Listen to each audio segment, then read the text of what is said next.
Wired.com presents The Geek's Guide to the Galaxy. And here is your host, David Barr Kirtley. Hello, and welcome to episode 112 of Geek's Guide to the Galaxy. Today on the show, we'll be discussing Women Destroy Science Fiction, a special crowd-funded double issue of Lightspeed magazine written and edited entirely by women. But first up, we've got an interview with best-selling author Diana Gabaldon. Her Outlander series has been called the smartest set of science fiction adventure romances ever written by a science PhD with a background in scripting Scrooge McDuck comic books. The series is currently being adapted for TV by Battlestar Galactica's Ron Moore, and will premiere on Starz on August 9th. And now, here's our interview with Diana Gabaldon. All right, so we're here with Diana Gabaldon. Welcome to the show. Well, hi, David. How are you? Good. Okay, so I'm sure that a lot of our listeners are big Doctor Who fans, and so they might be interested to hear that your Outlander series was actually inspired by Doctor Who. So could you tell us about that? Yeah, well, I was intending to write a novel for practice and had decided that for me the easiest kind would probably be historical fiction. I was a scientist in my previous incarnation, but I was a university professor, and I knew my way around a library, because it seems easier to look things up than to make them up, and if I turn out to have an imagination, I can steal things from the historical record. So the next question was, well, where am I going to set this, because I have no background in history to speak of. So I was looking for a convenient time and place, and in this malleable frame of mind, I happened to see a really old Doctor Who rerun, and it was one of the old Patrick Troughton episodes. Luckily, I don't have to stop and explain to your listeners who Doctor Who is. But in this one, the Doctor had picked up a young Scotsman from 1745, a lad named Jamie McCrimmon, who 1819 appeared in his kilt. And I said, well, that's kind of fetching. And I found myself still thinking about this the next day in church, and it occurred to me, you want to write a book, the important thing is to just pick a point and get started. So I said, fine, why not? Scotland, 18th century. So that's where I began, knowing nothing about Scotland or the 18th century, having no plot, no outline, and no characters, nothing but the rather vague images conjured up by the notion of a man in a kilt. Mm-hmm. Now, is writing science fiction something that you had wanted to do for a long time? I wouldn't say writing science fiction particularly. I read a lot of science fiction and fantasy and everything else. I just wanted to learn how to write a novel. I wrote Outlander for practice in order to learn how to write a novel, because to that point I'd been a professional writer as well as a university professor for some years, so that it was all nonfiction. I had sort of slid sideways and become a, quote, expert in scientific computation. So I wrote extensively for the computer press and, anything else anyone would pay me for, basically, including comic books for Walt Disney. But, the genre just wasn't anything I thought about at that particular point.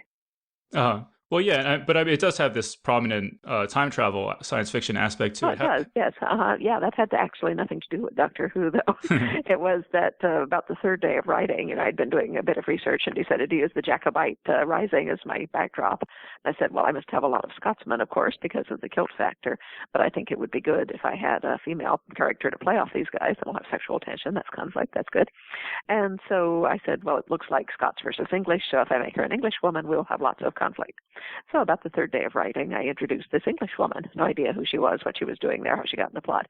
But I loosed her into a cottage full of Scotsmen to see what she'd do. And they were all muttering around the fire, turned around and stared at her. I'm thinking, why, does she look odd? But one of them stood up slowly and he said, my name's Dougal Mackenzie, and who might you be? And without my stopping to think, I just typed, my name's Claire Elizabeth Beecham, and who the hell are you? I said, well, you don't sound at all like an 18th century person. So I fought with her for several pages, trying to beat her into shape and make her talk like an 18th century person. She wasn't having any. She just kept making smart-ass modern remarks. And she also took over and started telling the story herself. So I said, well, I'm not going to fight with you all the way through this book. I said, no one's ever going to see it. It doesn't matter what bizarre thing I do. Go ahead and be modern. I'll figure out how you got there later. So it's all her fault that there's time travel. And so how did you go about developing the rules for time travel? I saw that you actually published an article in the Journal of Transfigural Mathematics. I did, yeah, the Gabaldon theory of time travel. Well, I thought about it, as a teenager into my early 20s. I had, of course, read quite a lot of science fiction and, some classic time travel novels and so forth. And I noticed, that anyone who writes about time travel kind of rolls their own. You have to, figure out how it's going to work for your particular setting. The basic question, of course, is can the past be changed? or rather, can the future be changed by different actions being taken in the past? And if that's the case, exactly how does it work? Can it always be changed, only under certain circumstances, et cetera? And so, I just sat down and thought about it until I had figured out what seemed to me a good working model. Evidently, the Journal of Transfigural Mathematics agreed. So what is Transfigural Mathematics, and why was time travel relevant for that magazine? Well, they came to me rather than me going to them, so you would probably have to ask them exactly what's covered under transfigural. I gather it to be something of an umbrella term for mathematics that borders on, metaphysics and problematical or hypothetical situations. Okay. Okay, but did you know a lot of science fiction authors? I actually saw that, one of my favorite books growing up was a book called Redshift Rendezvous by John Stith. Yeah. No, I've read that one, certainly. John, he was a friend of mine on CompuServe. He left CompuServe, and I haven't spoken to him in some years. I did run into him briefly about 10 years ago, I think, at the Rocky Mountain Writers Festival, where he was in the audience and introduced himself to me. But he introduced you to your agent, right? He did, yeah. Yeah, I knew him on CompuServe, as I say, and I was sort of just asking people randomly about their agents, anyone who I knew as a professional writer, because I was just doing research and zeroing in on a man who I thought might suit me. His name was Perry Knowlton, and he was a very reputable agent. The people whose agent he was, I knew a few of them on CompuServe. They all thought he walked on water, and besides being like an A-list agent, which I wanted, he was not afraid of unorthodox books or of unusual books or of very long books, both of which it had struck me I had. So he seemed like a good match, but I didn't know how to get at him. So anyway, one day I was just in conversation with John. This was a bulletin board service, not a chat room, but so back and forth. But I said, well, I'm asking everyone about agents. John, do you have one? And he said, well, yeah, I do. By coincidence, it's the same as so-and-so. His name is Perry Knowlton. He said, I know you're almost ready to look for an agent. Would you like me to introduce you to Perry? Which I said, well, yes, John, that would be very nice. Now, I was afraid that John would leave CompuServe or be run over by a bus before I finished writing the book. So I said, yes, please. So he hastily wrote a nice note of introduction to Perry. Now, Perry, God rest his soul, was a much older man who never touched a computer in his life.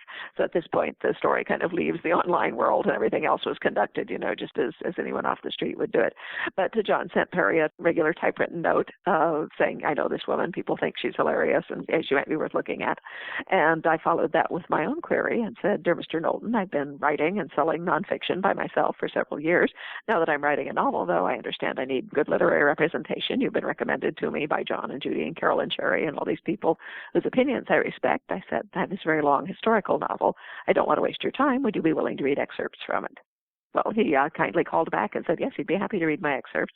So I hastily wrote a 26-page single-spaced synopsis and sent it with my bundle of excerpts. I didn't tell him I wasn't through writing the book.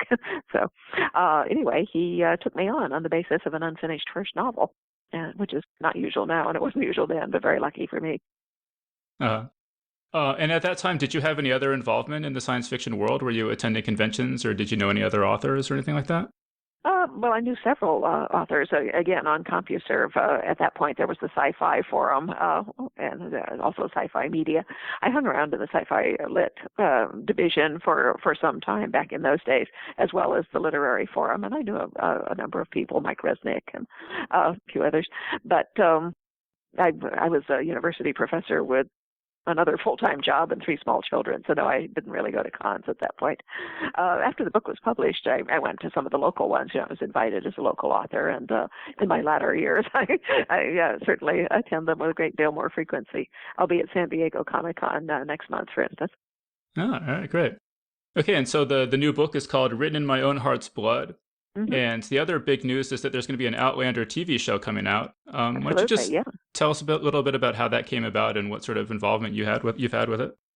Oh, well, it's a long story, for the most part, a very boring one, so I'll skip the boring part. The books have been optioned several times over the last 20 years. You want to be careful who you do an option with, because there's always a chance that they will, in fact, put a deal together. And at that point, once they bought the rights, you've lost them forever. So you want to make sure that you can trust the people you're dealing with, insofar as it is possible to use the word trust in the same sentence with the word filmmaker. And so we had done 4 options, I believe. The last guy to hold the option, Jim Kohlberg, also wanted to make a 2-hour movie of it. And to this end, he hired several very respectable screenwriters whose names names you would recognize if I were indiscreet enough to speak them aloud. But all to no avail, because, as I could have told him, it's impossible to make a 2-hour movie out of that book and have it resemble the original in any way, shape, or form. It's just too large, too complex, and too tightly constructed. You take out one chunk, and the rest of it just doesn't make sense. So anyway, Jim was a very faithful optioner. He renewed his option, I think, 3 times, and kept trying, bless him. Meanwhile, Ron Moore, whose name you will know from Battlestar Galactica, of course, had become aware of the books because both his wife and his production partner were huge fans and had drawn his attention to them. He read the book over one night, said, yeah, I think this is great. Let me see what we can do with it. So he went to find who had the option, found Jim. Jim said, no, I'm trying to make a movie out of it. And this went on with Ron coming back at intervals just to check. And finally, Jim said, well, I'm beginning to think you're right. It might be a TV series. So at this point ensued 18 months of just insane negotiations. And this is why I'm glad I have an agent, though it's no longer Perry, God rest him. But anyway, this resulted in this unwieldy 5-corner arrangement between Sony, who actually holds the rights, Starz, which is the production company actually making the show, and they therefore have the U.S. distribution rights, and Sony keeps the international rights, which are in the process of being sold to various other countries. So between Sony, Starz, Ron, Jim, and me, so it had to be signed by everybody, and all these things agreed to. And we finally got it done about a year ago at the end of May, and they started casting immediately. They started filming first week of October in Scotland, by which time they had taken over a disused circuit board factory, remade it as Outlander World, and just set up this absolutely fabulous production apparatus. Yeah, I don't know how much time you have to watch TV, but when you heard that Ron Moore was associated with the project, were you familiar with Battlestar Galactica and his other TV work? Yeah, Yeah, I was struck by his sense of character, and how he develops character, and that the stories are all focused very tightly around character, which, if you ask me, is the sole ingredient for a good story. Without that, it's just it's not worth reading or watching for that matter. Mm-hmm. And I heard you say that you're friends with George R.R. Martin, and you guys have kind of been comparing notes on what it's like having your books turned into a TV series. Yeah, to a limited degree. He lives in Santa Fe, and my husband and I live in Santa Fe part-time. So when we're both in town together, we go out for breakfast and, just chat. We're just, friends. I mean, could you say what kind of conversations you've had? I heard you say that he was... You told him that your series is going to have 16 episodes a season. He's like, hey, my series only gets 10 episodes a season. Yeah, he did say that. On the other hand, he has a terrific budget for every one of those episodes. Yeah, so they can do these fabulous location shots and so forth. Now, mind you, we have quite a generous budget for ours as well. But it is all shot in Scotland, so there's not nearly as much expensive location work to be done. I mean, what do you think of... Do you think that Game of Thrones... It seems to be that Game of Thrones really... the success of it has enabled a lot of these other similar, fantasy-oriented shows to you bet it has. Yeah, absolutely. Yeah, no, I was told so by any number of production people and agents and so forth, saying, Starz is really looking for a series that they can adapt and so forth. So yeah, no, talk like that was around for quite some time before this deal came together. Mm-hmm. What if you thought?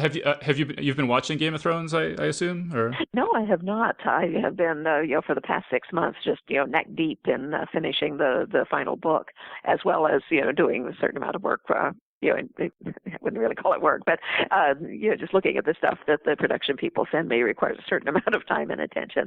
So no, I actually haven't watched television at all for about the last 8 months. I've been kind of saving Game of Thrones as a treat for when I finished it. Uh-huh. I don't know. Well, so yeah. Then I don't know if you followed any of the controversies around some of the ways that Game of Thrones was adapted in terms of the sexual violence and things like that. I catch the breezes because I hang on Twitter and all that, so I don't take part in the conversation, but I see bits of it. Yeah. But I mean, there are a lot of aspects of Outlander that are potentially controversial. Do you have any idea how those will be adapted for television? Well, what Duran says is, if it's in the book, we'll film it the way it is in the book. I couldn't ask better than that. I mean, so for example, in the books, there's a scene where Jamie beats Claire, right, in the first Outlander book. Well, he doesn't actually beat her. He's not, punching her in the mouth or throwing her against the wall. He spanks her with his sword belt because she did something incredibly dangerous and, nearly got them all killed. And, this is basically what Highland justice was like. If you screwed up, you got punished for it, and then you were kind of back in the good graces of the clan. And so that's what he's doing. It's his duty as her husband, basically, to, correct her, set her on the right path. And mind you, she doesn't like it because she's a 20th century woman. She's very affronted. But he's not hurting her. But you think that'll be that'll be portrayed in the TV show the same way it was in the book? Oh, I know it well. I've seen it. Yeah. I mean, what sort of reaction do you think that'll get from viewers? There will undoubtedly be a certain amount of, knee-jerk feminism from, very young women. Anybody over the age of 35 would appreciate both the cultural conflict in that scene. It's one of my favorite scenes, in fact, because each person in it is completely right according to his or her own view of the situation. And yet, you have this untenable situation. They aren't both going to get their way. And then push comes to shove, he outweighs her by 80 pounds. Yeah, but anyway, most people, as I say, above a certain age would appreciate it for the inherent ironies and also for the considerable humor in the situation. I mean, just in terms of feminism generally, what sort of relationship would you say you have with feminism? Would you describe yourself as a feminist, or do you think, or I don't know, just what do you think about that? No, I wouldn't describe myself as that, but I try to avoid describing myself by any sort of label, so to speak. I mean, I'm a Roman Catholic libertarian, but that's as far as I'd go in description. No, I mean, I can't help but be a de facto feminist merely by virtue of when I was born and what I do for a living. But that does not mean that I'm not agenda driven, let's say. I sort of think that agendas are detrimental to art. I mean, for the second half of the show, we were going to talk about this Women Destroy science fiction anthology project. I don't know if you've heard about that, but my son's mentioned something like that. Yeah, he writes fantasy, so he pays a lot more attention to what you might say the political combat side of it. Yeah, I was just wondering, like, as a woman in science, do you have any just perspective on being a woman in science or a woman writing science fiction? Just have you had any particular experiences with that? Not to speak of. Not that it would strike me as being different than writing anything else. It's all a question of, do you tell a good story? Is it something that people would like to read? Mm-hmm. All right, cool. And so you mentioned that you have a cameo in the TV show. Can you say a bit more about that? Actually, I can't. I'm not supposed to tell anyone who I am or where I appear because they would like people to be looking for me in the crowd scenes. Okay. Well, yeah, so we'll keep an eye out for you then. Great, yeah. So I saw an interview with you and Ron Moore, and he said something that kind of struck me. Is he said that in his experience, science fiction fans are all historians. Oh, yes. No, he's dead right about that, because almost always the protagonist in a science fiction or fantasy, if you care to make the distinction, story is an alien of some sort. They're an outsider. They come into this, mysterious world. And in fact, that's exactly what the time traveler, or in fact a historian, does, is they look into this alien time. It's just a former version of their present time, but even so, it's just as alien in its concepts, its cultures, its customs. The American Revolutionary War plays a really prominent role in these books. Could you just talk about sort of some of the things you've learned about the Revolutionary War era that you think might be the biggest surprise to modern day Americans? Well, I don't know. There's a tremendous amount of detail to the 18th century, of course, and you will find a tremendous amount of detail in my books. They're sort of immersive in that regard. As for the American Revolution, there were a great number of conflicts, both political and military, that aren't really talked about in the history books. For instance, how many people who don't live in New Jersey have ever heard of the Battle of Monmouth? And yet that's sort of the military centerpiece of this particular book. And it was a big, messy battle. It was the longest battle of the Revolution. It took place from before dawn till after dark. Hundreds of men died, but mostly of heat stroke. It was a series of pitched battles. It was terribly confusing. No one on the field had any idea what was going on. And yet, it was a really important battle. And why is that? Not because the Americans won, but because they didn't lose. It was the first battle fought when Washington's troops emerged from their long winter at Valley Forge. So he had, spent endless months, drilling this raw-boned army into something that could confront, the might of the British Army, he hoped. And so when the British began to leave Philadelphia, Washington and his men took out after them. They were only 20 miles away in Valley Forge, so they were hot on General Clinton's heels.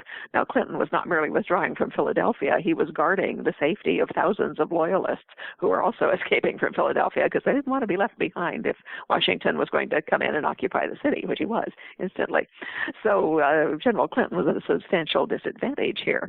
At the same time, he did have the British Army. He had about 2,000 more men than Washington did.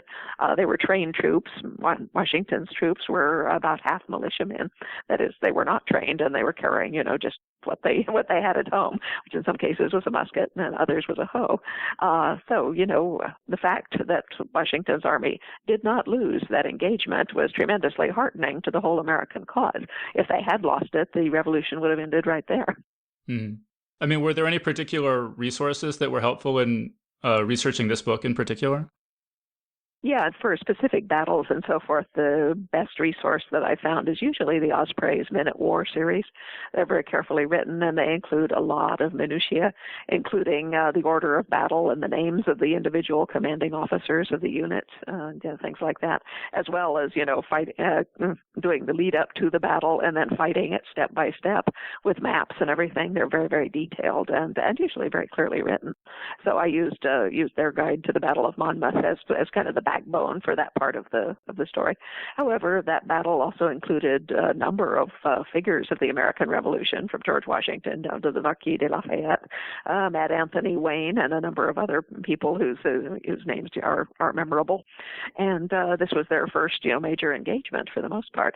So I picked up a few of them and spotlighted them in a little more detail. And for them, I would look up individual biographies. And Nathaniel Greene, for instance, who was what they call a fighting Quaker, in that he had been raised as a Quaker, but had abandoned that faith, not only to fight in the American Revolution, but that was what allowed him to be a general.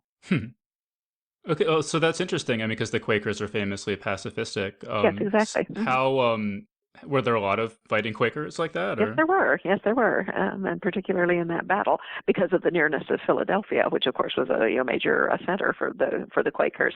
So there were a lot of them from the surrounding countryside, and a good many of them decided, well, the basic structure of Quakers is the meeting, and they really have no clergy, no rituals, no liturgy or whatever, but there is this weekly or bi-weekly meeting where the entire congregation comes together and, discusses anything they think needs discussing and join together in worship, but worship as they feel individually moved to do so. They do have not exactly an authority, but there are what are called weighty meetings, which is kind of the next thing. That this would be like a central meeting that sent out not directives, but sort of stated what they felt to be the sense of the meeting. That how a Quaker should conduct him or herself in the current circumstances. Anyway, Philadelphia yearly meeting, which was the weightiest of the meetings, had sent out an opinion to the Quakers throughout the colonies, saying that given their dedication to pacifism and so forth, they felt that Quakers should support the cause of King George. And let the rebellion be taken care of by the army and so forth and crushed, because this seemed to them to be the better path toward peace. Which it might have been. It would have resulted in we would be Canada, but essentially. But there were a number of Quakers who disagreed with this, and Quakers are very, very contentious in terms of speech, if not always in terms of action. And a great many Quakers felt, moved of the spirit, as they said, to take up arms in the cause of the rebellion.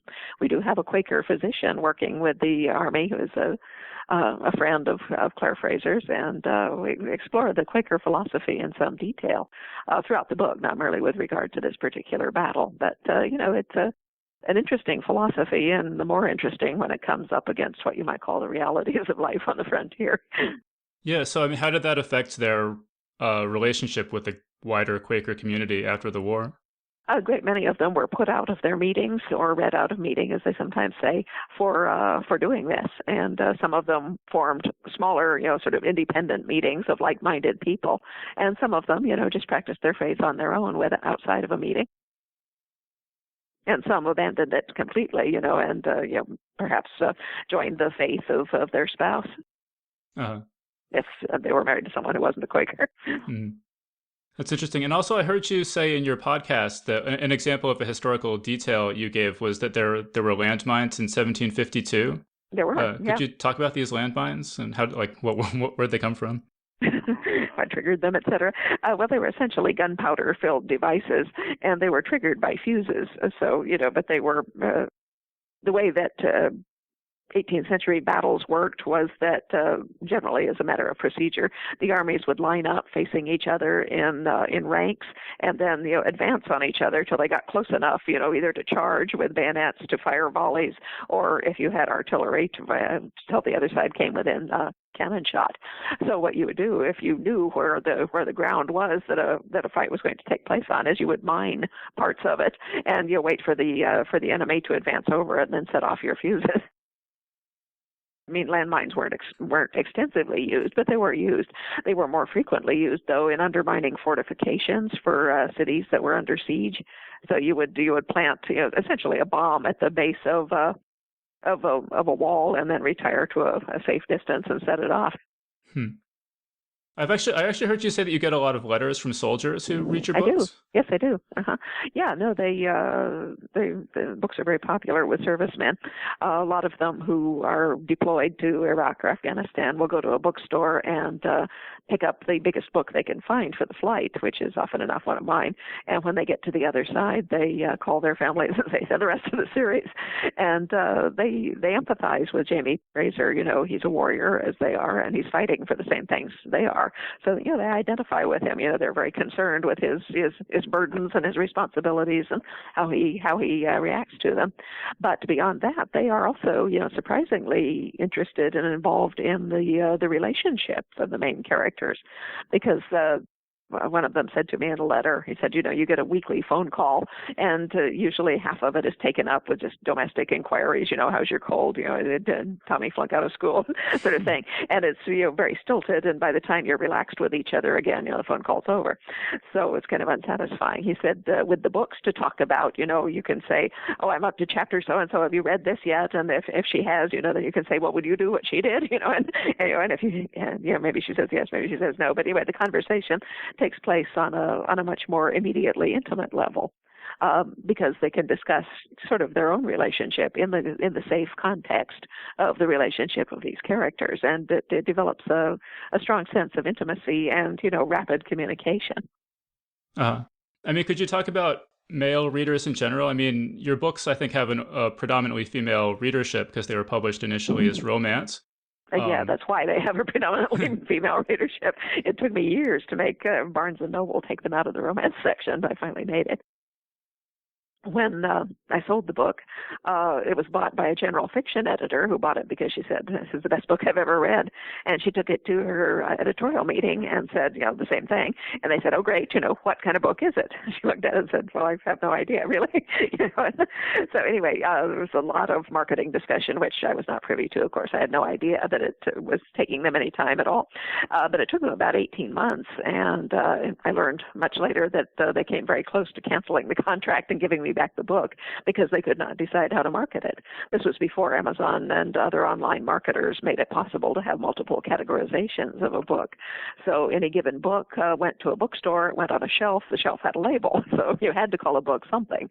And they just couldn't decide what to do because it actually isn't one thing or another. It's an amalgam of maybe 6 or 7 different genres that I personally liked when I was writing the book. So finally, my agent called and he said, well, they've made up their minds at last what to do with your book. He said it's a hardcover, softcover deal. So the hardcover is easy. It just goes up front with the other hardcover fiction. This was still back in the days of B. Dalton and Walden books, and that's all there was. All the hardcover fiction just went up together in a front section. And he said, but they'd like to try to sell in the paperback as romance. And I said, as what? I said, I read romance. I like well-written romance, but I have read enough of it to know that's not what I'm writing. So I've got 2 objections to this. You call it romance, and I will never be reviewed by the New York Times. Not that that's a big problem. I can live with that. Said, but much more important, you will cut off the entire male half of my readership. Said, there's things in these books that men see that women don't see, and there's things that they respond to in a much different way than women do. And I wouldn't like that to be lost. Well, he was a man. He said, yes, I understand. He said, we could insist that they call them science fiction or fantasy because of the supernatural elements. He said, but bear in mind that a bestseller in SFF is 50,000 in paperback. A bestseller in romance is 500,000. Said, well, you got a point. As my first editor famously said, these have to be word-of-mouth books because they're too weird to describe to anyone, which is totally true. But what I figured is if that's the case, then obviously it makes much better sense to expose them to 500,000 people who will all go out and tell their friends than to start with 50,000 and grow more slowly. Because once someone has read the book, they will, of course, immediately recognize that it is not this or it's not that, but that it is a distinct thing unto itself, and they can go out and tell their friends, this is the best book I've ever read. So what are some of those things that your male readers and female readers tend to see differently? They tend to see certain situations differently. For instance, I have never, ever had a male reader be even faintly upset by the spanking scene, whereas, as I say, the younger female readers just jump up and down and froth at the mouth about it. But the men, they see where Jamie is coming from. They sympathize with him, and consequently, they find the scene funnier rather than anything else. They're just not bothered about it. Whereas, women, some women find it deeply erotic, actually, some men do too, but that's a similarity rather than a difference. But that would be one of the scenes. Others are, scenes involving I'm not sure what you would call it, antisocial actions. There are some cases in which, for instance, a man comes across a young girl who's been burned almost to death when her cabin was set on fire, and he finds her, near death in the ashes, and unable to let her suffer, he smothers her. Men are okay with this. They find it, very deeply upsetting, and they tell me how upset they would be themselves to have to do that. But they always put it that way, to have to do that. Whereas women write and they say, "Oh, I could never do that." It just doesn't.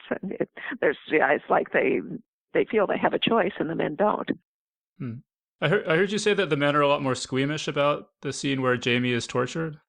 Well, yeah, I just had occasion to explain to one of the production people regarding a line in one of the scripts about a situation in which non-consensual buggery might have been involved, and they had the character saying, my father wouldn't have minded about the buggery, which I wrote back and I said, oh, I bet he would.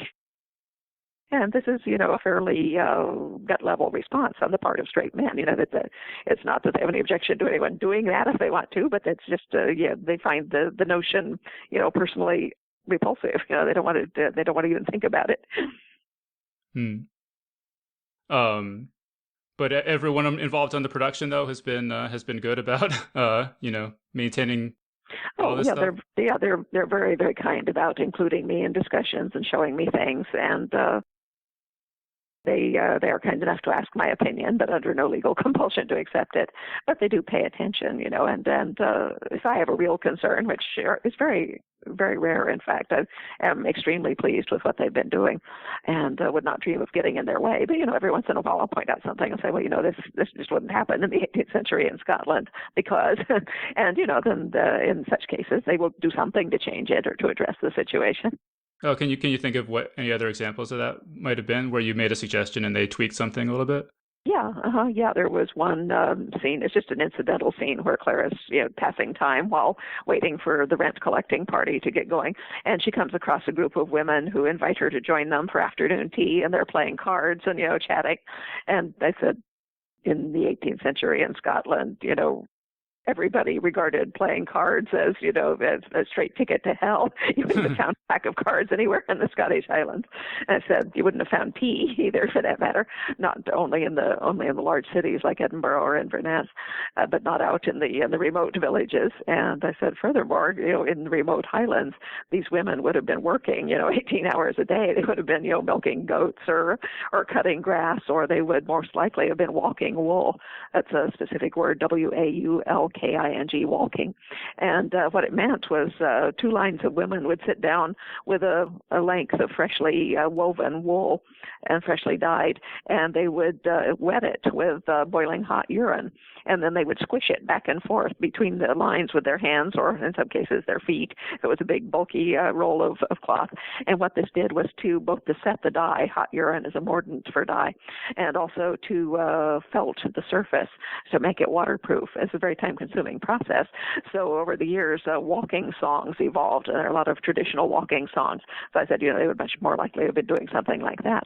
So anyway, when I actually saw some of the footage from that bit, they had gone to the Highland Folkways Museum and had actually had women walking wool, and that's who Claire joined. So I was really pleased that they did that. It turned out to be very effective. Oh, wow. Yeah, that is pretty cool. Mm-hmm. Yeah, I was reading an article. I don't remember when this was from exactly, but it was talking about how people used to think that reading novels was just really, really bad for your really character. Decadent. Yeah, exactly. Yeah. No, that's entirely true. Cultural concepts are kind of one of the most fascinating things about historical fiction, but in some cases, there's always a temptation, I think, amongst some historical writers to shade things toward the modern point of view. They won't show people doing something that would have been perfectly normal for the time, but that is considered reprehensible today. For instance, women drinking alcohol while pregnant. I get a lot of people being just appalled that Claire drinks wine while she's pregnant. I'm saying it was 1743. Everyone drank wine regardless. And in fact, while Claire comes from 1945, there was absolutely no idea in anyone's head that drinking alcohol while pregnant would cause any trouble whatsoever. The thought that you ought not to drink while pregnant was much, much later. In fact, I had my first child in 1982, and I was still told by nurses and so forth, have a glass of wine at dinner. It will help you relax, sort of thing. Wow. So was 18th century America, this period you're writing about, a time in which reading novels was considered suspect or... Yes. In fact, Nathaniel Greene, the Quaker general I mentioned to you earlier, he said that he broke with his sect, as he put it, in part because his father considered reading to be a pastime that tended to separate men from God, and whereas he himself was an avid reader. Well, speaking of avid readers, tell us about the Ladies of Lollybroch. Oh, well, they are the oldest of the online fan groups. They formed themselves in 1994, in part as a means of finding a place to talk to other like-minded readers. They told me that they had tried going to various book discussion sites, and mostly romance sites, and as the book was being sold as a romance at that point. And they said that the reception they got was so hostile and negative, with people, certified romance readers saying, "Well, that's not a romance," and generally they felt driven away, and so they were moved to start their own group, which has been a very long-running group. I think they have about 10,000 members, or did at their peak, and it's worldwide. I have been to some of their gatherings at which they had people from New Zealand and Japan. Yeah, and there was just a big gathering in Seattle, right? Mm-hmm. Just recently. Yes, but it's not them. That was a fan retreat held by my Random House publisher. I have no idea where they came up with this idea, but it was 3 days before pub date, and they said, "We want you to come and spend a day with 500 of your fans." And I said, "Okay." And they said, everybody will get a free book, a free copy of Moby, so they'll get it, pre-pub. They can buy one more copy for a friend if they want to, and we'll have all this interesting programming going on for them. And the Stars people came and brought a couple of special trailers they had made for the thing. But the idea, this was not explained to me. It's just my notion of what they had in mind, was to kind of seed the market with all these enthusiastic people who had seen the trailer and had had a chance to read the book before publication, all rushing out and talking about it and how great it was on their various blogs and websites, which is pretty much what happened. So what was some of that programming you mentioned? Oh, let's see. Well, I talked. I gave a speech, and then I went to sign books, which took several hours, and they had some Scottish country dancers. They had a comedy improv troupe who I couldn't tell exactly what they were doing, but they seemed to be fairly funny. They were, riffing off lines from the books and getting the audience to participate and so forth. They had 18th century crafts, and a cook who specializes in 18th century recipes taken from my books. Outlander Kitchen is her handle, and she does a lot of this. And then, as I say, we did the trailers for the Stars stuff, followed by a panel that had me and the Stars lady and the head publicist from Random House and my editor and the very well-known bookseller from my town for the Poison Pen bookstore is who handles my autograph sales. In other words, they take pre-orders and will ship anywhere in the world. So if you want a personalized book, you just call them, and I go by the store once every week or two and sign everything, and they ship it out. So it's a very long-standing relationship. But anyway, all these people were talking about their relationships with my books, starting with Outlander and, their relationships with me. And, it was very nice. And they had a nice video that the fans had made that invited to send in little clips of, what Outlander means to me. And it was very moving, very touching, all very sweet. And then we had a hour and a half sort of meet and greet, mingle over cocktails and, 18th century snacks kind of thing in the afternoon. So the whole thing was just beautifully organized, very well run, and everybody who was there seemed to have a ball. Well, so when people were talking about how much your books mean to them, do any of those things that they said stand out particularly? Well, various people, have particularly moving stories, especially the ones who say that they came to the books, in the middle of a crisis or, having, terrible health problems themselves or in the wake of the death of a loved one. And they found that the books were sufficiently absorbing that they were able to escape into the book, and that the ethos of the book uplifted them, that they felt, protected and, and heartened by the stuff that went on in the book, which is, very, very gratifying to me as an author. What sort of reactions have your fans had so far to the stuff from the TV show that's been released publicly? They've absolutely loved every bit that they've seen, and I'm pretty sure that they will love the show itself. I saw the complete first episode, complete with score and with all the production values keyed in at the Sony LA screenings last month, and it was just fabulous. Yeah, I've heard people talking about how hot Sam Heughan is, and he's a lovely actor, and so is Katrina, who plays Claire. Although someone was saying her eyes are the wrong color or something like that. Well, you're always going to get this sort of whining going on. Her eyes are blue. I don't think I can bear to watch the show. Yeah. It's the 18th century. The lighting is such that 90% of the time you can't tell what color anybody's eyes are, and this is completely irrelevant to the character. It's just that people develop their own very vivid mental images based on what's in the book, which is a compliment to the writing, I think. But at the same time, it's obviously completely impossible for production people to telepathically extract the images of 20 million people and distill them into something that would be instantly recognizable to all 20 million, and find an actor who embodies that and who can also act. This is silly. So I think people will very rapidly get over these things, like within 5 seconds of beginning to watch. No. All right, cool. Well, this show sounds really great, and I know everyone's really excited about this new book. Do you want to just tell us what do you have coming up? Are there any other new or upcoming projects you want to mention? Oh, there's lots of them, but I'm actually on a heavy-duty book tour at the moment and won't actually be able to work until I get back home.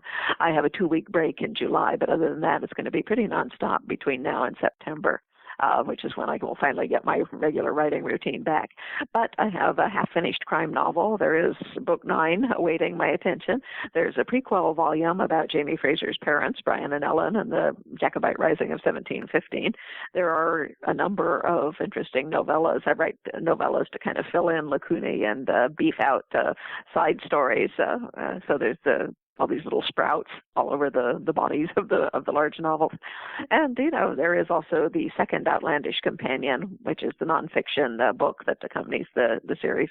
The first companion, which has been very popular, covered the first 4 books of the series. The second volume will cover the second 4 books, and will include, all the kinds of, trivia and background information that people are interested in. That's about 85% complete, though, and with luck, we might actually have that out by spring. All right, great. So I think we're going to have to wrap things up there. So we've been speaking with Diana Gabaldon, and her new book is called Written in My Own Heart's Blood, and the Outlander TV series premieres on Starz on August 9th. That's right. So Diana, thanks so much for joining us. Thank you. And that was our interview. So thanks so much to Diana Gabaldon for joining us on the show. And for our panel today, we'll be discussing Women Destroy Science Fiction, a special crowd-funded double issue of Lightspeed magazine written and edited entirely by women. And I'm joined today by not 1, not 2, but 3 guest geeks. So first up, we've got my good friend and longtime co-host, John Just Fadams. He's the editor and publisher of Lightspeed and Nightmare magazines, and the series editor of Best American Science Fiction and Fantasy. He's also edited many other anthologies, including the recent books Robot Uprisings and Dead Man's Hand. So John, welcome back. Good to be here. Then next up, we've got Christy Yant. She's the assistant editor of Lightspeed magazine and guest editor of Women Destroy Science Fiction. Her short fiction appears in books such as Year's Best Science Fiction and Fantasy, and in magazines such as Analog and Science Fiction World. She was also our first intern here at Geek's Guide to the Galaxy, as well as our first guest geek back in episode 42, and she and John got married back in 2011. So Christy, good to have you back with us. It's very nice to be back. Thanks, Dave. And also joining us today is Wendy Wagner, who you may remember from our panel on Dungeons & Dragons novels back in episode 105.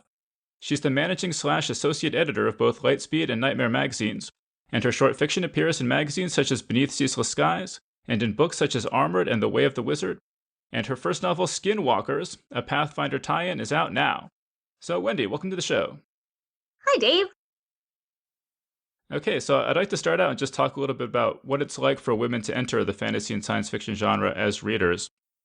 One thing that made a big impression on me, at one of the first conventions I went to, was a woman on one of the panels talked about how she had tried to read The Hobbit as a kid, and just there's all the characters are men, there are no female heroes in the whole book.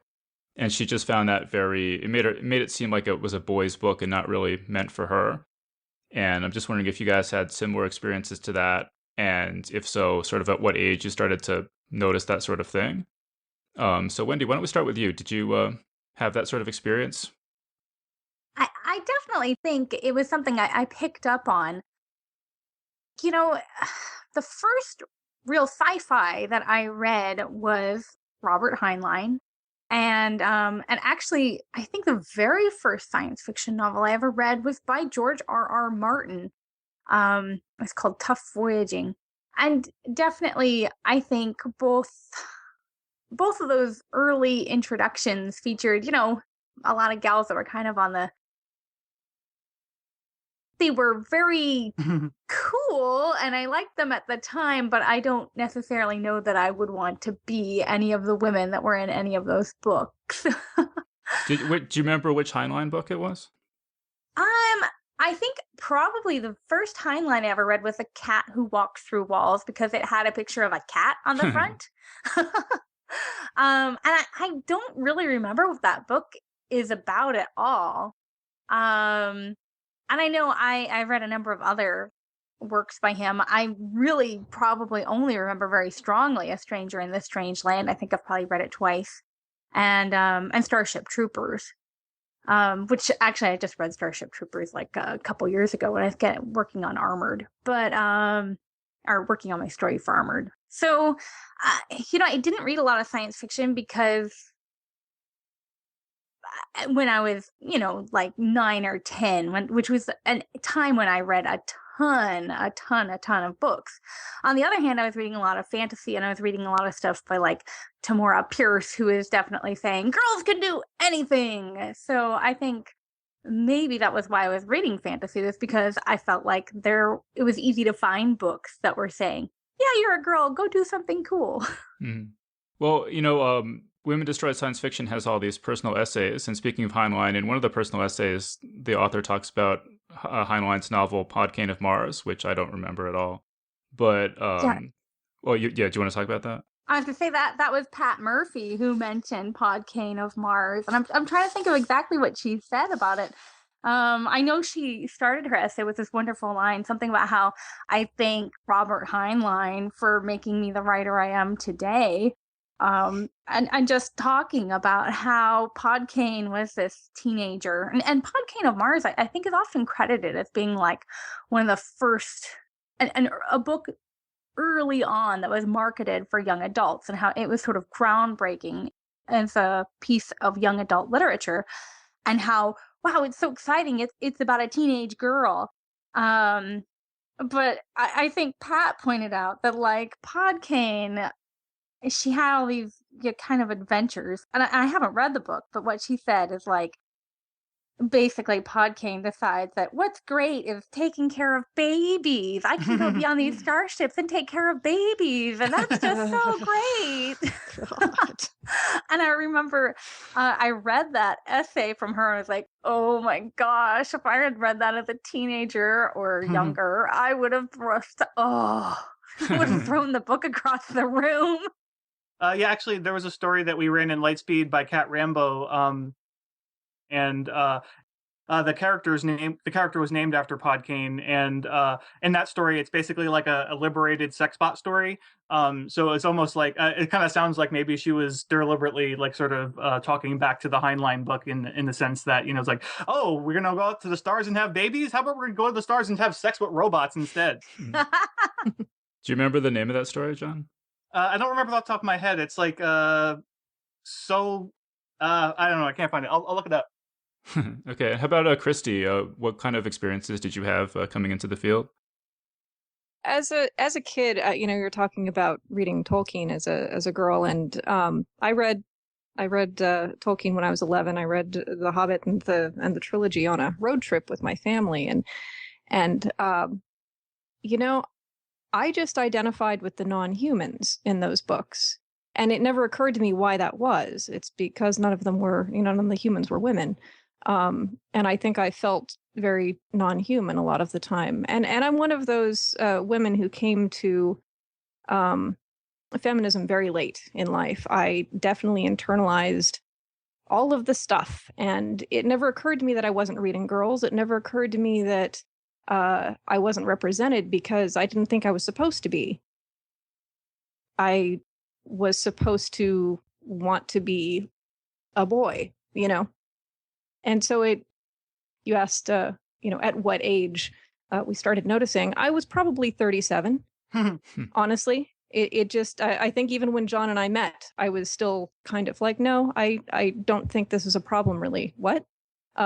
And, you know, I had to be exposed to people outside my family. I think sometimes we forget that before the internet, you know, our experiences were very insular. Mine was anyway. And you only know the people that you actually get to interact with, and you only get their ideas. Unless you're, you know, widely read in periodicals and what have you. And it's really the internet that has allowed me to connect with ideas that sort of freed me from what I and others call girl hate. I was a girl and a woman who didn't want to be one, because I believed that we were inferior, and I needed people like Wendy, actually, you know, to express some of those things that I didn't know how. I didn't know the language for feminism. I certainly had never heard of Joanna Russ. I had never, you know, encountered these ideas before. And I came to it so late in life. I just, I don't know. I feel kind of bad for that tiny Christy who, you know, would rather have been a hobbit than a person, you know, so. I feel super lucky because when I was a teenager, we moved out of our super tiny town to a slightly larger tiny town. And at our library, we had books by Octavia Butler and Sherry S. Tepper and Ursula Le Guin. And I found those books when I was, you know, 14 or so, and they were so incredibly resonant. And they were like a whole new universe that I was like so excited about. And I wish that, 14-year-old Wendy could have taken you to the library with me. Well, and here's the thing. Here's the thing. When I look back on what I was reading, okay, I read Madeleine L'Engle. I mean, that was my, my first sci-fi novels were L'Engle, right? But Joanna Russ in her book, she talks about how one of the things that we do, we humans, is to make successful people outliers. So sure, I was reading a woman science fiction writer who I loved, but it never occurred to me that I could be like that because she was an outlier. She was different. She was special. I mean, so Wendy, you mentioned some of these authors like Sherry S. Tepper and Ursula Le Guin and Octavia Butler. Was it just the fact that they had strong female characters, or was it also the fact that they created worlds in which gender roles were different, that you were seeing in the stuff you were reading? I think a lot of it is that latter idea that you mentioned, that they were making these worlds where it was kind of normal to be a woman who did things.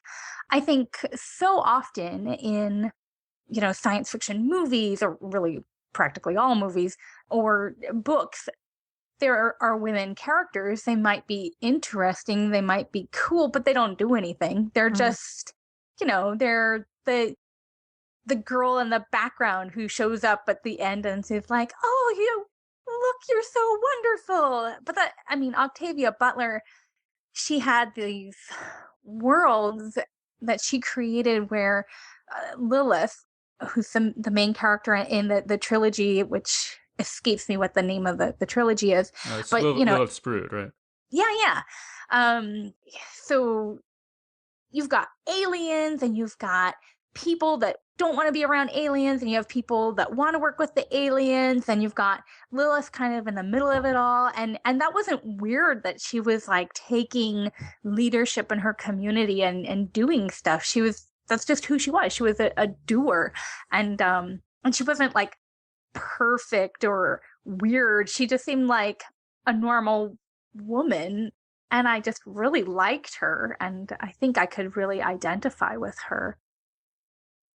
So, Christy, something that you had said about Madeleine L'Engle that jumped out at me is, she was an outlier. She seemed so special. And I do feel as if in our culture, the women who are successful and the women who are smart, it's like typically they're like tokens, right? Like in a book or like TV shows, you've got the group of guys and that one special lady who can be around them because she's like extra strong or extra smart or extra something.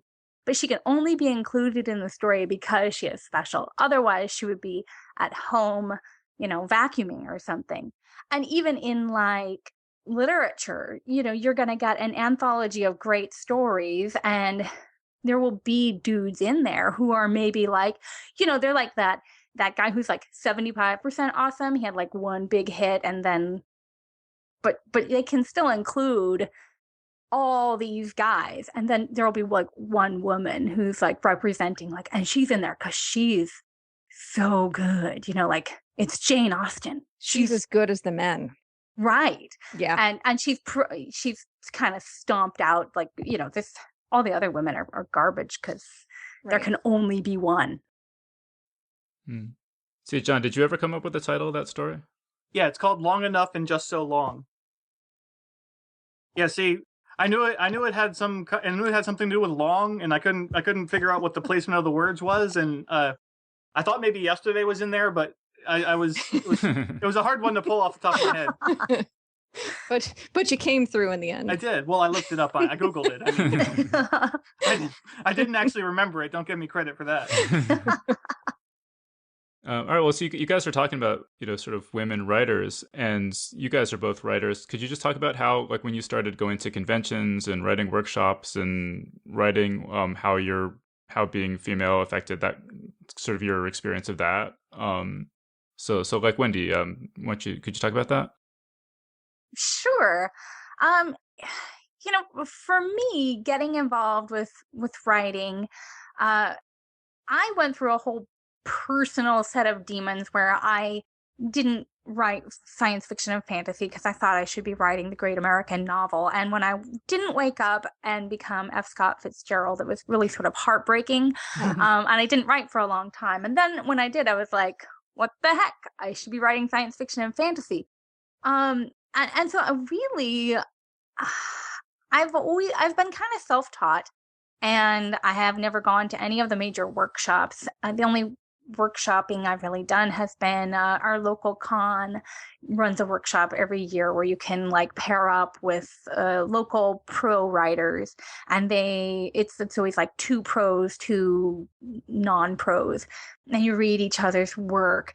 And the first time I ever did this, I went into this room and there was a lady who worked for a local small press, and then there was a short story writer who I now know. He's a really cool guy. And then the other dude, the non-pro, everything I said, he just didn't seem interested in at all. I gave him my feedback, and it was the same feedback that the other 2 people gave. Like, I think the story needs to start 5 pages later or something like that. I don't even quite remember what the feedback was, but we all said the same thing. And yet he didn't really pay any attention to me. It was like he was sitting in the room with a talking dog, but like a boring talking dog. I mean, like if talking dogs were like everywhere and you're like, oh God, I can't listen to what another dog says. And it was totally like that. I felt like I was completely not taken seriously. And how anybody could ever find you boring, Wendy, is beyond me. I mean, that like how self-absorbed does one have to be to sit in a room with Wendy and tune out? Christy's way too nice. But no, I feel very lucky. I haven't gone to a ton of conventions. That was probably like my worst experience, besides, a couple of times being on panels and kind of being in that same situation where it's like there are dudes talking and people seem to take them kind of more seriously than me. Although, granted, I do kind of sound like Minnie Mouse, and I usually pepper my expressions with ridiculous, cutesy things. But engaging and adorable are the words you're looking for. See, I need this woman around all the time. So I feel really lucky. I haven't experienced a lot of the things that people talked about, like the people who wrote essays for Women Destroy Science Fiction. There was a convention I went to where there was an issue with a guy, they called him the Creeper, who made a lot of women really uncomfortable. And I did run into him at a party, but I was with someone else, and he was a little bit sketchy, but luckily we were kind of rescued by someone else who was like, oh, I must talk to these people. And we were able to kind of give this guy the cold shoulder. So it was only later where I was like, oh man, this guy was really, really being scary and offensive. And I feel really lucky that I just managed to ignore him. So I've been very lucky with my experiences. Mm-hmm. No, but that really startled me, though, the first time I heard women talking about how they would take younger women, convention goers, aside and say, like, okay, here are the guys who are creeps that you have to stay away from. And yeah, it's just really disturbing, and I was pretty oblivious to that for a while, Yeah, yuck. I mean, Christy, what sort of experiences have you had? Yeah, I was just thinking about the Creeper because I think I don't think I've been to a convention yet where there wasn't one that there was an issue and there was security involved, and there was I remember one particular World Fantasy where one of our friends, Wendy, had to step into a really uncomfortable role and handle a situation where this guy was just going from woman to woman and being as awful as possible. And it seems to happen at every convention. I think my second convention I was crept upon and again, being sort of oblivious as I am to many of these things, I didn't realize what was happening until I then on the internet read that the exact same thing had happened to a number of other women, same dude. And I mean, it was almost like there was a script. There probably was an actual script that had worked for years, and I got to hear the script, in the bar alone. But I have never felt threatened at a convention. That doesn't mean that there aren't many women who do. I also, when I started going to conventions, I already had people from Twitter, mostly, really. That's where I knew people from. And so I kind of immediately had a group of people to hang with. And so I was never, a woman alone. Despite the fact that we were all, brand new, we stuck together and it was fine. Well, so Christy, what do you think in recent years? I mean, there have been these, zero tolerance policies that a bunch of conventions have put into place, and we'll just talk about, like, is anything been getting better kind of in the lead up to this Women Destroy Science Fiction project? Well, God, I hope so. I mean, I hope so. Every time something happens now, we hear about it. We hear about it, and people get upset, and people are forced to take action. And yeah, I mean, in the time between between the time that we conceived of this, because that summer had been such a disaster on so many levels, and the time that it actually came out, it seems like there has been a lot of progress. Zero tolerance policies are one of them. Projects like this one, we're certainly not the only one out there. We're not the first, and we won't be the last. I don't ever want to pretend that we invented the all-woman TOC. That's at no point have we claimed that, nor would I ever want to. But I want to think that things are getting better. I want to think that just the sheer enthusiasm over this project is an indication that it's getting better, because it keeps getting talked about. It's been out for a couple of weeks, and the hashtag is still. We have a hashtag, guys. We have an actual hashtag. We have taken over the poor. What is it? The World Dancer or something, right? World Dance Sport Federation. Those poor guys are so confused right now because we took over their hashtag. But I mean that there are the Athena's Daughters projects, and certainly before us, we can look at brave pioneers like Anita Sarkeesian. We can look at so many others who are bringing attention to these biases and this really systemic problem of pretending that we are not half of the world. I think it's getting better. I hope it's getting better. I hope it sticks, because as other people will point out over and over and over, and I appreciate it, this is not the first time we've had this conversation. I keep seeing things like, feminism in the 80s addressed this before. And there was one review in particular that said something about, I think the 80s are calling, So, well, they called, I guess, but you hung up on them, because here we are again. Yeah. And I just hope that we're not doing this again in 10 years. I hope that this isn't something that we have to continue to hammer into people. Joanna Russ wrote her book in 1983. Right. I mean, that, and the Tiptree Award was established in 1991, 92. Yeah. And now it's 2014, and we're still saying, hi, come review our books. Yes, our short fiction exists. Hello, we're women. We exist.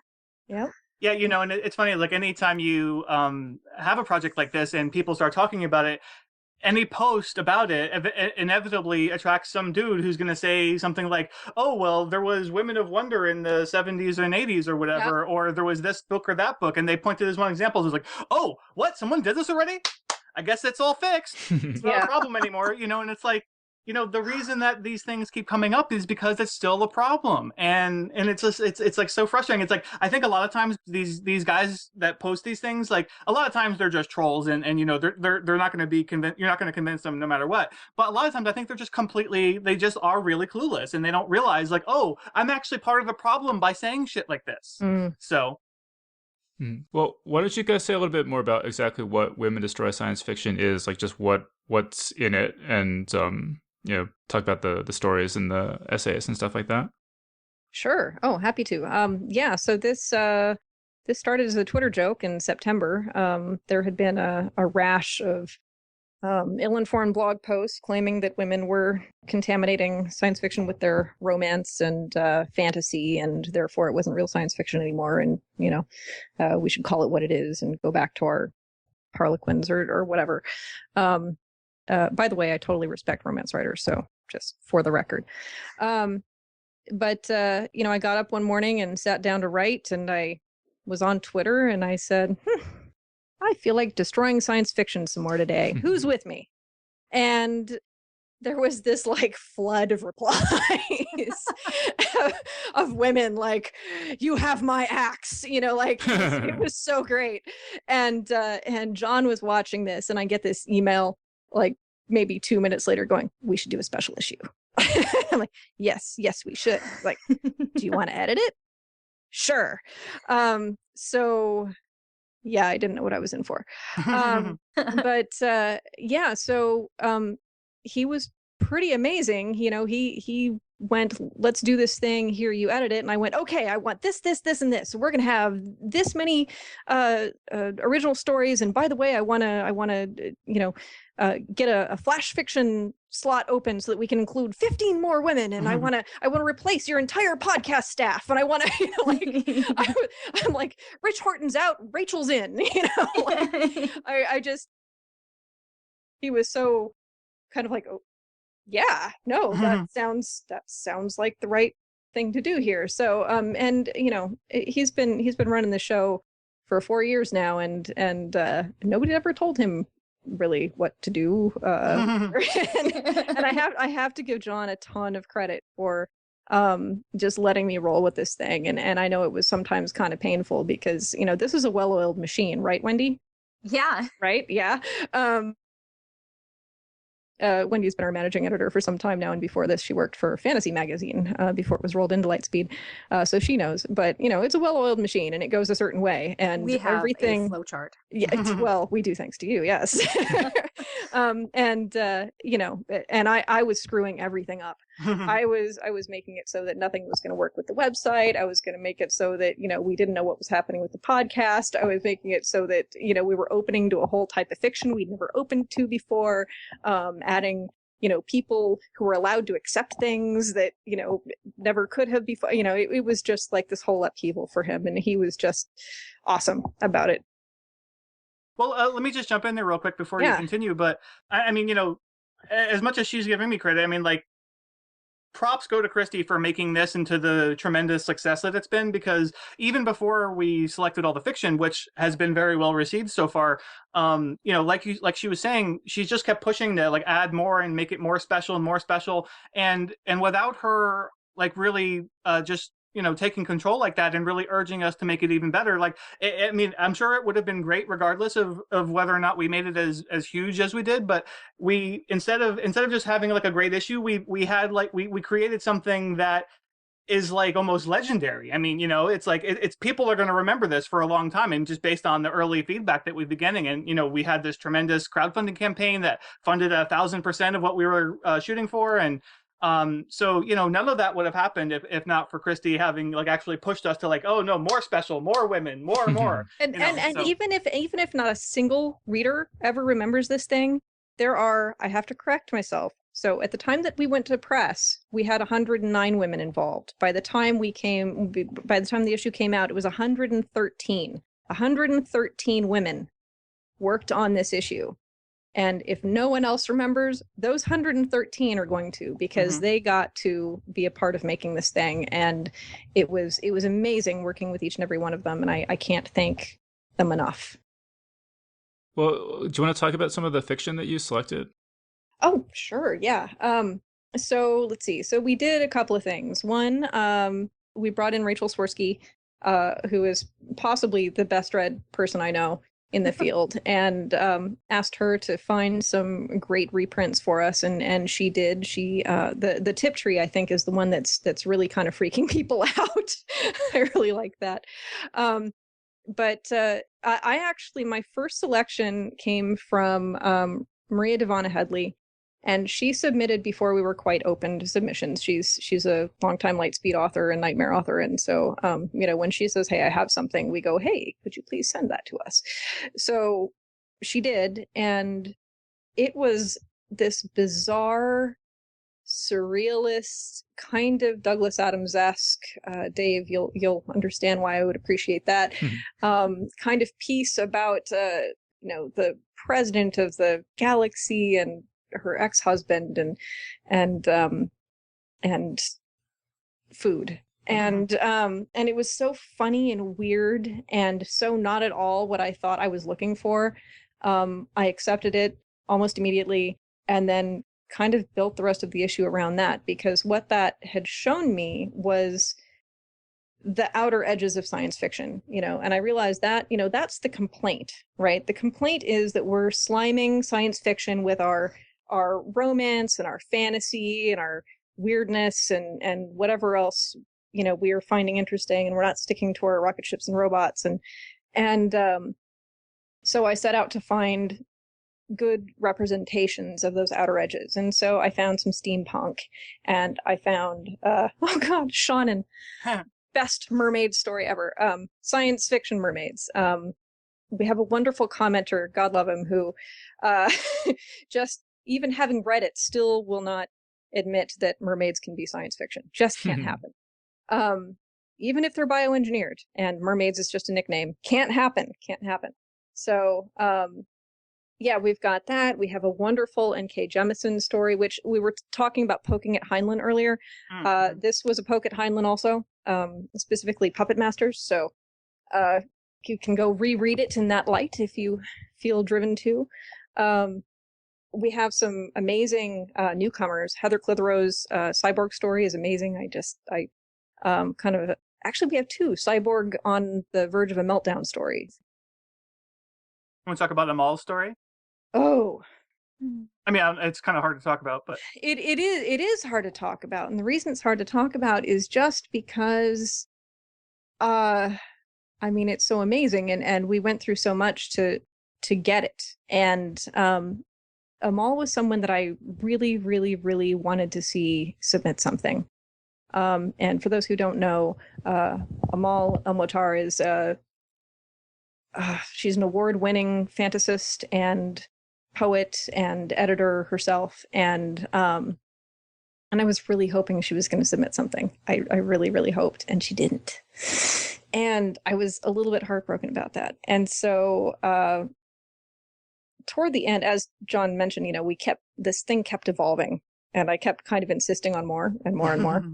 And so somewhere toward the end, I got more. And so I got to actually ask her for a story kind of at the last minute, and she was amazing. And she's like, I have this science fiction story that's been brewing for a long time, and I don't know, I think I can get it done. I think I can.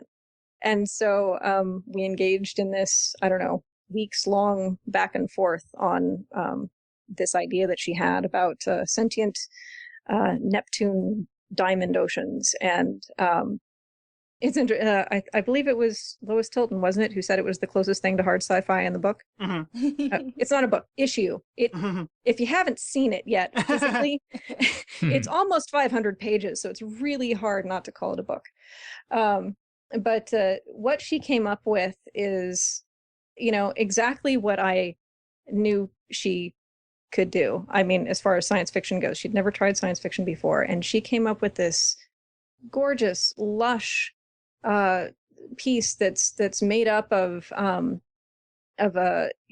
parts journal, parts newspaper clippings, parts encyclopedia entries, and they all come together to form this whole. And it was such a neat experience to. It's been so gratifying to see people like, oh, this is awesome. This is such a beautiful piece. This is the closest thing to hard sci-fi in the book. I loved that. That made me so happy. So yeah, I think Amal is a good case of where it's like it's kind of emblematic of what is so great about this project, is in that it inspired a lot of women who don't typically, or maybe have never tried to write science fiction before, to actually write their first science fiction stories. And I know, Christy, you've gotten lots of comments via email and via cover letters saying that from all these other writers. But like, somebody like Amal, who, you would think like, oh, well, of course she's written some science fiction, but then you stop and you realize, no, actually she hasn't. I mean, at least she hasn't published any. And so, I think it's great when we have things like this that actually, nudge people out of their comfort zones maybe and encourage them that, to believe that, yes, you can do this. And because I think a lot of people, they have these ideas that, oh, I need an advanced degree in physics to be able to write a real science fiction story or something like that. And they don't realize that, no, you don't. And you actually can do this. And so. Yep. Yeah, no, my first science fiction story that I wrote only because you asked me to. Mm-hmm. And that was in the Armored anthology, and I think Wendy went through a similar experience with that one. I mean, it's like, whoa, power armor, I don't know about that. Mm-hmm. There's no magic in that. But though actually Wendy has written quite a bit of sort of awesome geological and physics based stuff before. So she was a little more ready for that one than I was. Well, actually, Wendy, why don't you tell us a bit more about exactly what your role was on Women Destroy Science Fiction, and just is there anything about the project that sticks out in your mind? Sure. Well, I started out, I had signed up for like the getting information about it, and sure, yeah, call me if you need any help. But then I didn't hear anything, and I kind of forgot about it. And then I started working for John at the beginning of the year, doing this managing an associate editor business with Lightspeed. So I came in right as we were starting this Kickstarter project, and then so Dan loaded the world on her shoulders. And I just kind of, my original role in the project was just, to keep on doing managing editor kind of stuff, which is, making sure people get their contracts on time and that everybody's name gets put in the right place at the right time and things like that. And then Christy asked if I would help out with nonfiction. She'd developed a lot of ideas already, but she was reading like 1,000 submissions and things like that. So she needed a little extra wrangling in the nonfiction world. And now for the Kickstarter, Christy and John had this brilliant idea that instead of just asking people for money, yay, that's fun, they would make the Kickstarter campaign into like kind of like the pregame show for this issue, where we would collect these personal essays from people who are women who are working in science fiction. And we would take these personal essays and we would have we wound up having basically one a day for the month that we ran the Kickstarter campaign, and they would post as updates. So everybody had an excuse to go to the website and there would be something new for them to read about. And some of these essays just made you want to like go out and be like, if the patriarchy had a physical embodiment, I would break the patriarchy's kneecaps today. So we had these amazing stories, essays, personal essays, and they were so cool. And they decided to include them in with the nonfiction in the issue. And then we had like 29 of these personal essays that we collected. I collected, I guess, because I was in charge of nonfiction. That was you. And then also I found the other nonfiction pieces for the issue. And I really wanted to make the nonfiction be about inspiring and empowering women to read and write science fiction, because I just think, I love science fiction. It's the bulk of what I write, and I just want everybody to feel inspired by it and as welcome within it as I want to be welcome. And so we had a great crew of people jump in to help, people who had volunteered, and then people we reached out to. I really love it's in the ebook, and in the print edition there's this essay by Neefi Shaw, which is about how to help women writers, and it's just chock full of resources and encouragement and support, and it's exactly what I wish someone had handed me when I was 19 and thinking, oh, I'm never going to be a great writer. I can't write. I'm never going to be either Madeleine L'Engle or F. Scott Fitzgerald. And I just wish I could have, sent that book to myself and said, read this essay by Neefi Shaw. And so the nonfiction, I think it's really fun and really helpful. There's a great reading list that Stina Light put together, which is part kind of like a personal essay about how science fiction helped her as a young person, and her recommendations, as well as some recommendations of great feminist work. The idea of the essay is kind of like, when you get done reading all these, you will be a feminist SF fan too. I think there's just so much really positive energy in the nonfiction. I'm happy that I got to put it together. Actually, the personal essays reminded me that was another way in which Christy was really instrumental in determining what the overall product of this issue turned out to be.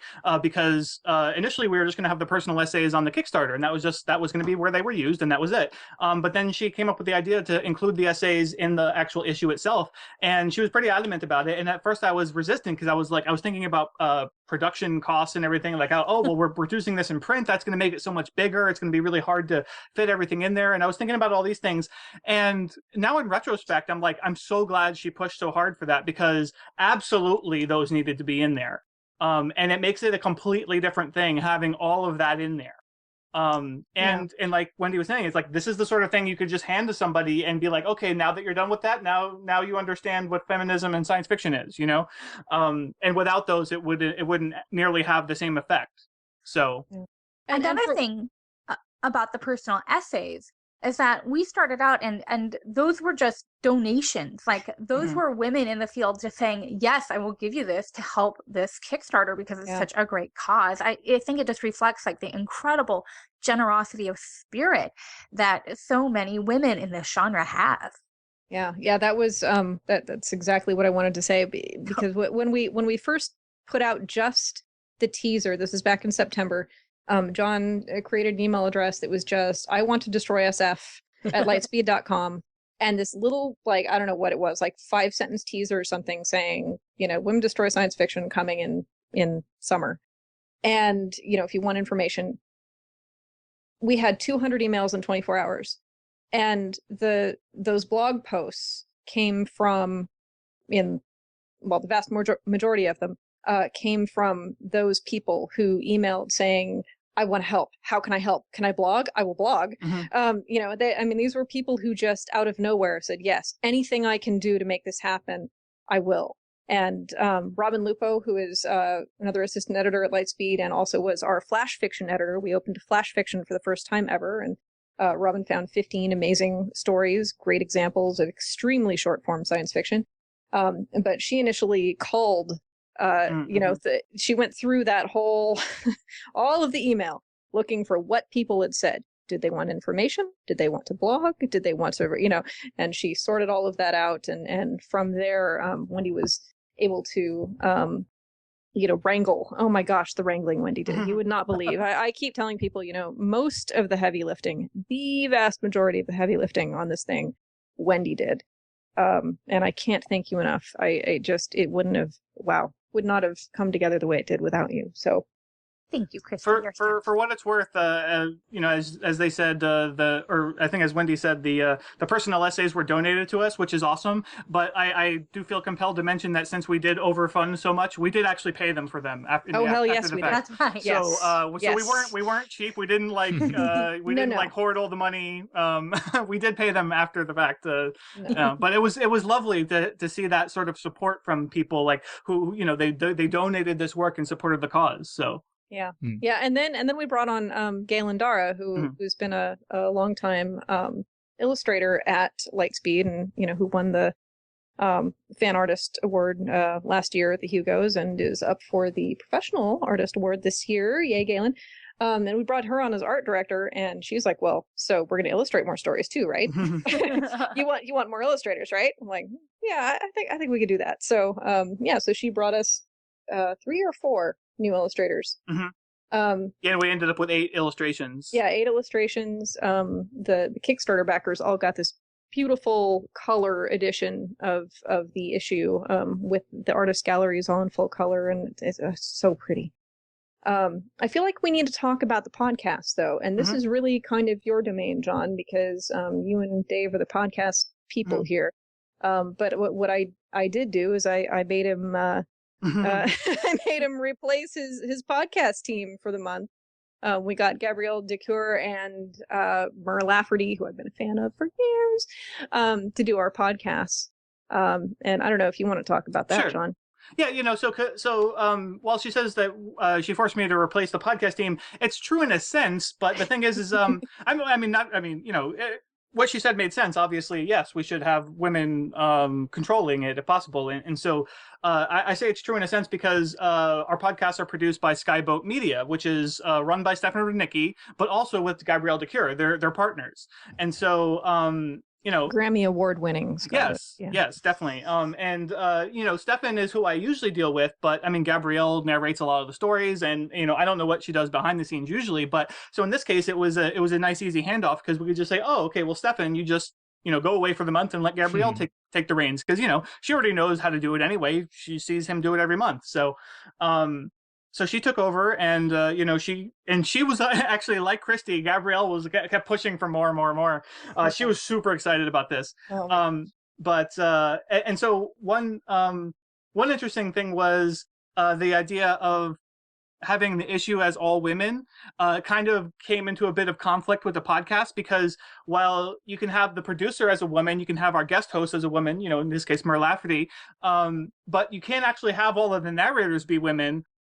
Because it depends on whether or not the protagonist of the story, the narrator of the story, is a male or a female. Right, and that was not our requirement. We did not require the protagonist be female, just the author. So right. Yeah. So some men did get involved on the project in that way because Stefan narrated at least one story, and then some other men narrated stories, but depending on what the gender of the narrator or the protagonist of the story is, and so be true to the vision of the woman author. Right, and actually, I have to say. Not that I'm just want to give props to the male narrators that worked on this, but They're amazing though. Yeah, but Stefan, he knocked it out of the park reading this Tiptree story.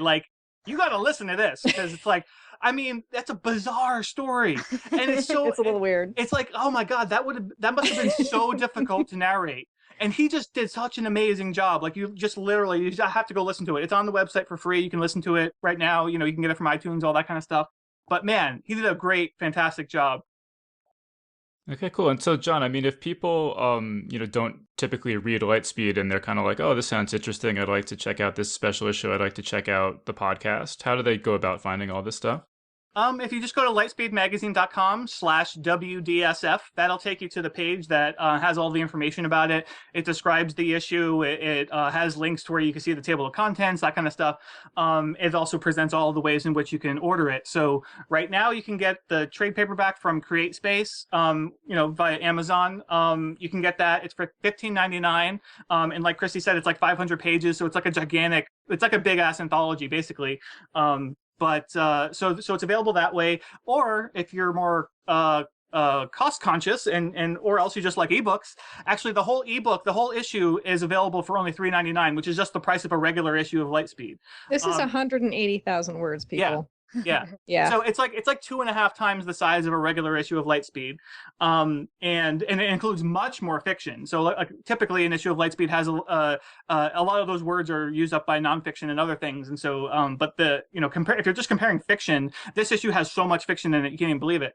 But so, like I said, it's only $3.99, and you can get that from our website or from Amazon or all sorts of places. But yeah, if you just go to lightspeedmagazine.com/WDSF, it has all the info there for you. Mm-hmm. All right, cool. And so then, what's next for you guys after this stunning success? Well, next year we decided we're going to do Queers Destroy Science Fiction. And that came up because queer writers run into the same sorts of problems that women writers run into a lot. Which is people saying, "Oh, why are you, getting all your queer cooties into our science fiction?" And in the case, I think I talked about this on a different episode where I do an anthology like The End Is Nigh, and it has 4 or 5 stories that actually have gay characters in them at all. Most of them, the fact that they're gay isn't actually relevant. Wait, and it's 5 out of how many? Out of 20, 24, 23, 24. Right. So not a huge percentage, and yet people fixate on those things, and they have to call it out in reviews because they're like, oh, this throws me out of the story because it's being political. It's you're being political by existing. And exactly. the very fact that things like that are still being said today in 2014, like, kind of makes it obvious. Like, oh, well, yes, this needs, we need to let queers destroy science fiction too, because destroying it once is not enough. We get to spread the love around. And so, yeah, so we're doing that next for next year's special issue. Wait, and you want to talk about who you have involved with that? Sure. Yeah. So Shannon McGuire is going to be the guest editor, the overall guest editor. So she's going to select the original fiction and sort of shape the overall vision of the magazine. And then Steve Berman, who runs Lathe Press, which is a queer science fiction fantasy press.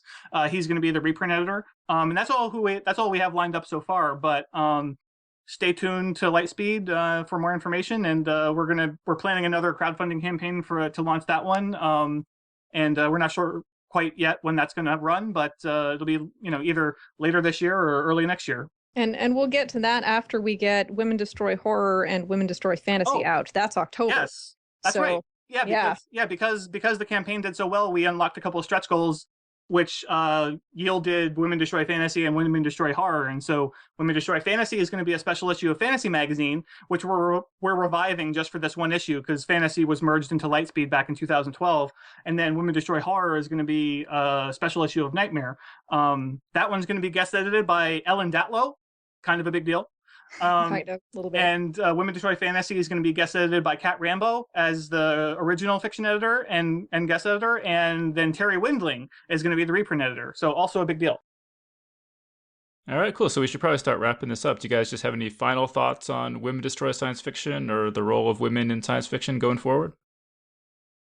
I mean, for my part, I'll just say like how encouraging it is to see people embrace this idea with such enthusiasm, not just like on Twitter and stuff, but like with their checkbooks, or whatever, with their pocketbooks, with their wallet, I should say, because it's like they're buying it like in droves, and it's like I'm not just like happy as a publisher because like, oh yay, the magazine's making money. No, it's like it's very encouraging because it's like I can see like they believe in it enough to plunk down cash for this thing, not just to retweet things, you know what I mean? So it's very, very encouraging, and I couldn't be happier with how it's turned out. And just to see all the wonderful reviews and to see all these people saying how much it's meant to them to read this and see these kinds of things in a magazine like Lightspeed, it's been really great.